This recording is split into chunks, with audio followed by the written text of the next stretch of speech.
12 times champions of champions, mister Karnataka men's physically 2014 ಅಲ್ಲಿ ನಾನು long gap ಮಾಡಿಬಿಟ್ಟೆ, ಸ್ವಲ್ಪ ಬ್ಯಾಕ್ ಇಂಜುರಿ ಆಗಿ.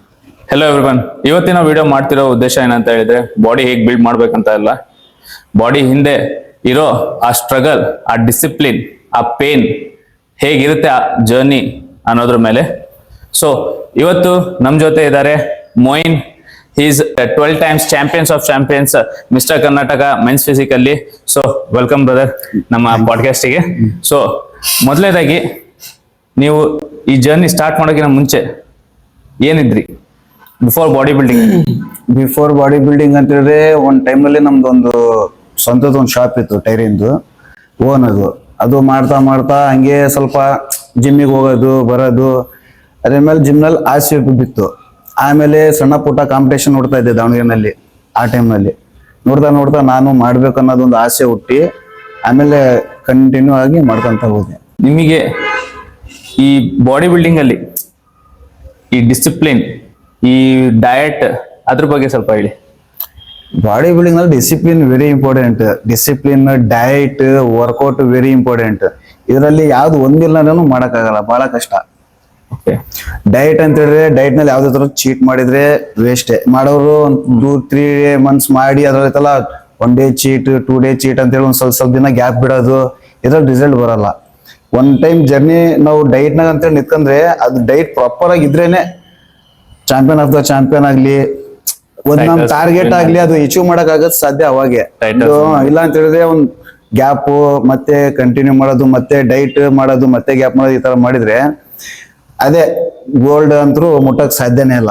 ಒಂದ್ ನೆಕ್ಸ್ಟ್ ಲೆವೆಲ್ಗೆ ಹೋಗಲ್ಲ, ಫಿಸಿಕ್ಸ್ ಹೋಗಲ್ಲ, ಮುಂದೆ ಹೋಗಲ್ಲ. ನಿಮ್ದು ಹೇಗಿತ್ತು ಚೈಲ್ಡ್ಹುಡ್, ಗ್ರೋ ಅಪ್ ಆಗಿರೋದು? ನೀವ್ ಹೇಗೆ ಬಂದ್ರಿ? ನಿಮ್ ಫ್ಯಾಮಿಲಿ ಹೆಂಗಿತ್ತೆ, ಏನು? ನಮ್ ಫ್ಯಾಮಿಲಿ ಬಂದ್ಬಿಟ್ಟು ಮಿಡಲ್ ಕ್ಲಾಸ್ ಫ್ಯಾಮಿಲಿ, ಅದ್ರಲ್ಲೂ ಬಹಳ ಬಡವರು ನಾವು. ಆ ಟೈಮ್ನಲ್ಲಿ ನನಗೆ ಬಾಡಿ ಬಿಲ್ಡಿಂಗ್ ಮಾಡ್ಬೇಕಂತೇಳಿ ಆಸೆ ಹುಟ್ಟಿದಾಗೆ ಬಹಳ ಬಡತನ, ಬಹಳ ಅಂದ್ರೆ ಬಹಳನೇ. ಅವಾಗೆ ಸಪೋರ್ಟ್ ಮಾಡಿದಂತೇಳಿ ನಮ್ಮ ತಂದೆ. ಅವರು ಸಪೋರ್ಟ್ ಮಾಡಿ ನಾನು ಕೆಲಸ ಹೋಗ್ತೀನಲ್ಲ ನಮ್ಮ ಅಂಗಡಿನಲ್ಲಿ, ಅವಾಗ ನನಗೆ 1 time ವರ್ಕೌಟಿಗೆ ಹೋಗ್ತಿದ್ದೆ ನಾನು ಮಾರ್ನಿಂಗ್.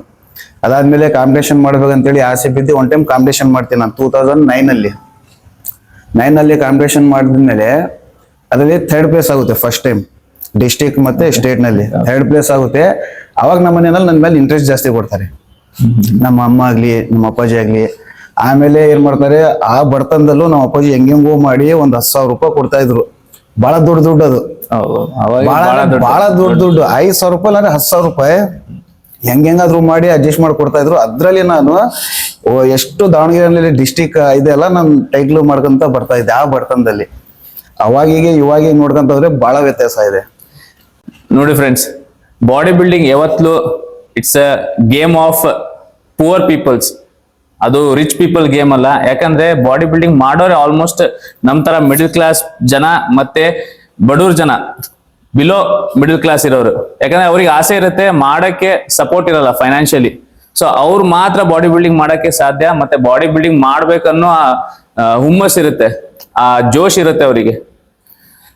ಆಮೇಲೆ ಇನ್ನೊಂದು ಫ್ಯಾಮಿಲಿ ಸಪೋರ್ಟ್. ಬಹಳ ಜನ ಹೇಳ್ತಾರೆ ನನಗೆ ಫ್ಯಾಮಿಲಿ ಅವ್ರು ಸಪೋರ್ಟ್ ಮಾಡಲ್ಲ. ಇವ್ರಿಗಿದ್ರು ಅಷ್ಟೇ, ಫಸ್ಟ್ ಯಾರು ಸಪೋರ್ಟ್ ಮಾಡ್ಲಿಲ್ಲ. ಇವ್ರು ಯಾವಾಗ ಅವರನ್ನ ಅವರು ಪ್ರೂವ್ ಮಾಡ್ಕೊಂಡ್ರು ಅವಾಗ ಅವ್ರ ಫ್ಯಾಮಿಲಿ ಸಪೋರ್ಟ್ ಮಾಡಿದ್ರು. So first you have to prove yourself, ಆಮೇಲೆ ನಿಮ್ ಫ್ಯಾಮಿಲಿ ಅವರು ಸಪೋರ್ಟ್ ಮಾಡ್ತಾರೆ. ಅಲ್ಲಿವರೆಗೂ ಯಾರಿದ್ರು ಅಷ್ಟೇ, ನಮ್ ಫ್ಯಾಮಿಲಿ ಇದ್ರೆ ಅಷ್ಟೇ, ಅವ್ರ ಫ್ಯಾಮಿಲಿ ಇದ್ರು ಅಷ್ಟೇ, ಯಾರು ಸಪೋರ್ಟ್ ಮಾಡಲ್ಲ. ಫಸ್ಟ್ ಪ್ರೂವ್ ಯುವರ್ ಸೆಲ್ಫ್, ಆಮೇಲೆ ಫ್ಯಾಮಿಲಿ ಸಪೋರ್ಟ್ 100% ಸಿಕ್ಕೇ ಸಿಗುತ್ತೆ. ಒಂದು ನಾರ್ಮಲ್ ರೆಗ್ಯುಲರ್ ಡೇ ಒಂದು ಬಾಡಿ ಬಿಲ್ಡರ್ಸ್ ಲೈಫ್ ಅಲ್ಲಿ ಹೇಗಿರುತ್ತೆ? ನಿಮ್ಮ ರೆಗ್ಯುಲರ್ ರುಟೀನ್ ಏನು ಒಂದ್ ದಿನದಲ್ಲಿ? ನಮ್ದು regular morning waking up daily, ಅದ್ರಲ್ಲಿ ಮತ್ತೆ ಯಾವ್ದೇ ತರ ಚೇಂಜಸ್ ಇರಲ್ಲ ನಮ್ ರೂಟೀನ್ ನಲ್ಲಿ. ಮಾರ್ನಿಂಗ್ ಎದ್ದಿದ ತಕ್ಷಣ ಫಸ್ಟ್ ಬರೋದೇ ಜಿಮ್. ಎಷ್ಟು ಗಂಟೆಗೆ ಎದ್ದೇಳ್ತೀರಾ? 5:30 ಎದ್ದೇಳ್ತೀನಿ. 5:30 ಎದ್ಬಿಟ್ಟು ಫ್ರೆಶ್ ಅಪ್ ಆಗಿ 6 o'clock ಜಿಮ್ಮಿಗೆ ಬಂದ್ರೆ, ಜಿಮ್ ನಲ್ಲಿ ಬಂದ್ಬಿಟ್ಟು 6 ಇಂದ 7:30 ವರೆಗೂ ಆಪ್ಸ್ ವರ್ಕೌಟ್ ಮಾಡ್ಕೊಂತೀನಿ. ಅದು ಆದ್ಮೇಲೆ ಒಂದು 1/2 hour ಬ್ರೇಕ್ ಆಗಿದ್ಮೇಲೆ ಮತ್ತೆ ಅಪ್ಪರ್ ಬಾಡಿ ವರ್ಕೌಟ್ ಮುಗಿಸ್ಕೊಂಡು ಅದೊಂದು 9-9:30 ವರೆಗೂ ಮುಗಿಯುತ್ತೆ. ಮತ್ತೆ ಹೋಗಿ ಬ್ರೇಕ್ಫಾಸ್ಟ್ ಎಲ್ಲ ಮುಗಿಸ್ಕೊಂಡು ಮತ್ತೆ ಫುಲ್ ಡೇ ರೆಸ್ಟ್, ಸ್ಲೀಪಿಂಗ್ಗೆ. ಮತ್ತೆ ಆಫ್ಟರ್ನೂನ್ ಎದ್ಬಿಟ್ಟು ಮತ್ತೆ ನಮ್ದು ಏನಿದೆ ಡೈಟ್ ಅದು ಫುಡ್ ಇಂಟ್ಯಾಕ್ ಮಾಡ್ಕೊಂಡು ಮತ್ತೆ ಈವ್ನಿಂಗ್ ಜಿಮ್ ಬಂದ್ಬಿಟ್ಟು ಮತ್ತೆ ಸೇಮ್ ವರ್ಕೌಟ್. ಮತ್ತೆ ಅಲ್ಲಿಂದ ಏನು ನೈಟ್ವರೆಗೂ ಜಿಮ್ನಲ್ಲೇ ಇರ್ತೀವಿ. ಅದಾದ್ಮೇಲೆ ಟ್ರೈನಿಂಗ್ ಮಾಡ್ಕೊಂಡು ಇಲ್ಲೇ ಜಿಮ್ಮಲ್ಲಿ ಇರ್ತೀವಿ. ಇದು ಆಗಿದ್ಮೇಲೆ ಮತ್ತೆ ಹೋಗ್ಬಿಟ್ಟು ಏನ್ ಅದೇ ಡೈಟ್ ಮತ್ತೆ ಸ್ಲೀಪಿಂಗ್, ಇದೇ ನಮ್ದು daily routine.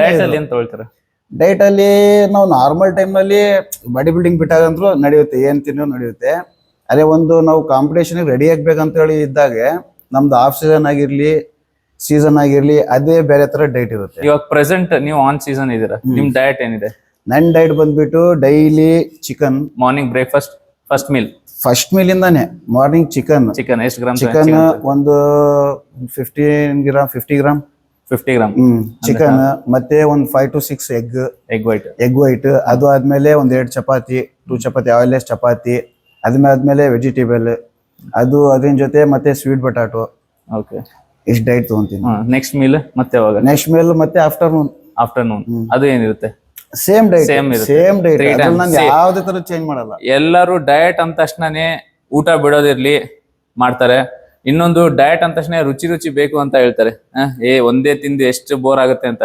He is done for months, almost a year, continues same diet throughout the day, ಮತ್ತೆ 3 times ಸೇಮ್ ಫುಡ್ ಇಂಟೇಕ್ ಮಾಡೋದು. This is a body builder mindset. ಅದಕ್ಕೆ ಹೇಳೋದು ಬಾಡಿ ಬಿಲ್ಡರ್ ಅವ್ರ mind fully focused ಇರುತ್ತೆ, ಮತ್ತೆ he is very strong mentally, physically ಮತ್ತೆ emotionally. ಬಹಳ ಕಷ್ಟ ಡೈಟ್ ಅನ್ನೋದು ಹೆವಿ. ಅದು ಪ್ರೊಫೆಷನಲ್ ಮಾಡ್ದಾರ ಹೊರತು ಸುಮ್ನೆ ಐತಲ್ಲ ಎಲ್ಲ ನಾನು ಮಾಡ್ತೀನಿ ಅನ್ನೋದು ಆಗಲ್ಲ ಅದು. Okay, which is the hardest part? ಯಾವುದು ನಿಮಗೆ ಕಷ್ಟ, ಟ್ರೈನಿಂಗ್ ಆರ್ ಡಯಟ್? ಡಯಟ್. ಬಹಳಷ್ಟು ಜನರಿಗೆ ಈಗ ನೋಡ್ತಾರೆ ಬಾಡಿ ಬಿಲ್ಡರ್, ಫಿಟ್ನೆಸ್ ಇಂಡಸ್ಟ್ರಿಯಲ್ಲಿ ನೋಡ್ತಾರೆ. ಈಗ ನಮ್ಮ ಬಾಡಿ ಬಿಲ್ಡರಿಂಗ್ ಇಂಡಸ್ಟ್ರಿಯಲ್ಲಿ ಸೊ ಜನ ಜಸ್ಟ್ ಬಾಡಿ ಬಿಲ್ಡರ್ಸ್ ನೋಡ್ತಾರೆ, ಅದ್ರ ಹಿಂದೆ ಇರೋ ಟ್ರೂ ಫೇಸ್ ಅನ್ನ ನೋಡಲ್ಲ.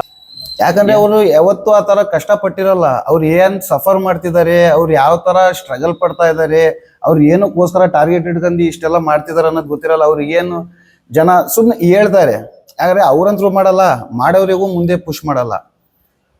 ಇದು ಬಹಳ ತಪ್ಪು ಮಾಡ್ತಾರೆ ಜನ. ನಿಮ್ ಬಾಡಿ ಮೇಲೆ ಇಷ್ಟನಾ ಏನ್ ಅಡಿಕ್ಷನ್ ಬಾಡಿ ಬಿಲ್ಡಿಂಗ್ ಮೇಲೆ? ಬಾಡಿ ಬಿಲ್ಡಿಂಗ್ ಇಷ್ಟ ಭಾಳ ಅಂದ್ರೆ ಭಾಳ ಇಷ್ಟ.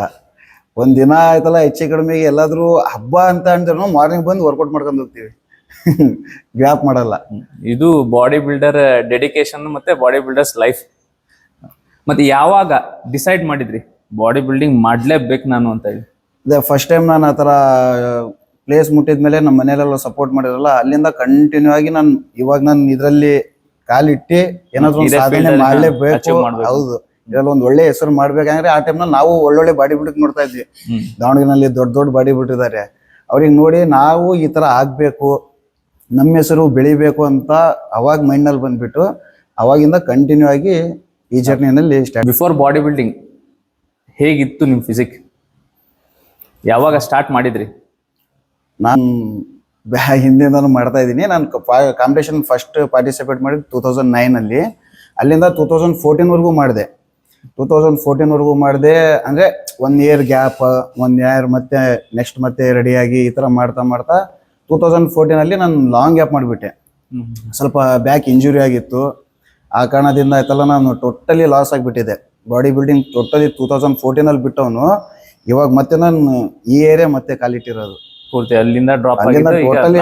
ಹೌದೌದು, 2025 ಆಲ್ಮೋಸ್ಟ್ 9 years ಗ್ಯಾಪ್. ಹೌದೌದು, 9 years ಅಲ್ಲ ಜಾಸ್ತಿನೇ ಆಯ್ತು. 10 years. 2014 10 years ಗ್ಯಾಪ್ ಆಯ್ತು. Once a body builder is always a body builder. ಯಾಕಂದ್ರೆ ಬಾಡಿ ಬಿಲ್ಡರ್ ಮೈಂಡ್ ಸೆಟ್ ಹೇಗಿರುತ್ತೆ ಅಂತ ಹೇಳಿದ್ರೆ, ಅವನು ಎಷ್ಟೇ ಕೆಳಗ್ ಬೀಳಿ ಮತ್ತೆ ಎದ್ ನಿಂತ್ಕೊಂಡು ನಾನು ಮಾಡೇ ಮಾಡ್ತೀನಿ ಅನ್ನೋ ಅವನಿಗೆ ಮೈಂಡ್ ಸೆಟ್ ಇರುತ್ತೆ. ಆ ಸ್ಟ್ರಾಂಗ್ ಫೋಕಸ್ ಇದ್ದೇ ಇರುತ್ತೆ. So I always tell, once a bodybuilder is always a bodybuilder. He can do anything. How much he is low, he can get back, stay strong, and he's do his best. Almost ನೀವು ಎಷ್ಟು ವರ್ಷ ಆಯ್ತು ಈಗ body building start ಮಾಡಿ?